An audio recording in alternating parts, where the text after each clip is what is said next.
श्री कृष्ण की शिक्षा स्थली सांदीपनि आश्रम में जन्माष्टमी की धूम।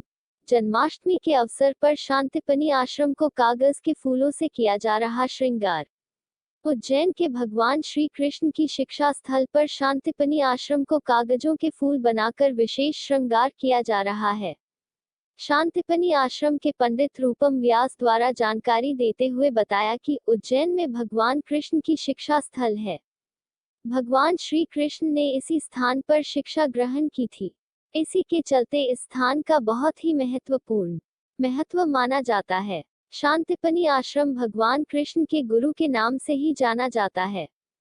शांतिपनि महाराज भगवान कृष्ण के गुरु थे। उन्होंने 64 दिन में 64 कला और 14 विद्या का अध्ययन इसी आश्रम में शिक्षा ग्रहण की थी। इस कारण शांतिपनि आश्रम का दर्शन लाभ लेना बहुत ही महत्वपूर्ण माना जाता है। पंडित पुजारी रूपम व्यास द्वारा बताया गया भगवान कृष्ण का दर्शन का मुख्य स्थान उज्जैन शांतिपनि आश्रम ही माना जाता है। बाइट पंडित पुजारी रूपम व्यास।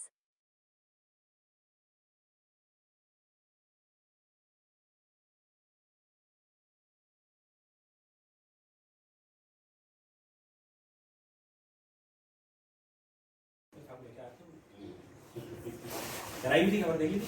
हाँ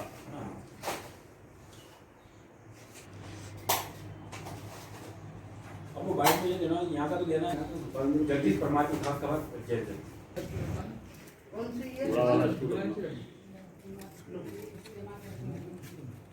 एक तो मैंने बात सुनो जन्माष्टमी के और क्या है पूरा विश्व का प्रथम स्थान भगवान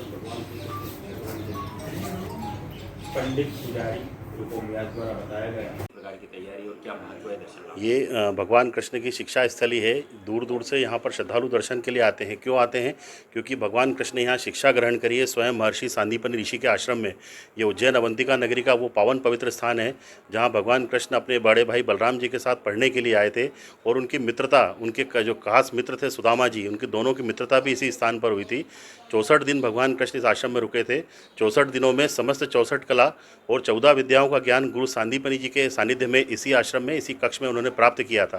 क्योंकि जन्माष्टमी का महापर्व है जो कि सदियों से यहाँ पर मनाया चला आ रहा है। उसी तारतम्य में इस बार हम लोग यहाँ पर कोरोना मुक्त एक फ्लावर डेकोरेशन जो पेपर का होता है, पेपर के फूलों से हम लोग श्रृंगार कर रहे हैं भगवान जी का।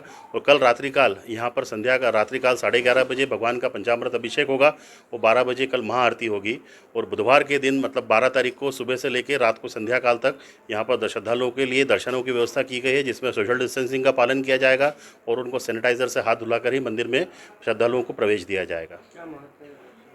ये दर्शनों का इसलिए महत्व माना गया है क्योंकि गुरु और गोविंद का स्थान है, जहाँ पर भगवान कृष्ण के दर्शनों के साथ साथ गुरु सांदीपनि जी का भी आशीर्वाद मिलता है। ये पूरे ब्रह्मांड का पहला ऐसा मंदिर है जहाँ गुरु और गोविंद दोनों के दर्शन एक ही जगह पर मिलते हैं। तो जिनको कृष्ण के दर्शन करना है उनको गुरु के दर्शनों का लाभ मिलता है और जिनको गुरु के दर्शन करना है उन्हें कृष्ण के दर्शनों का लाभ मिलता है।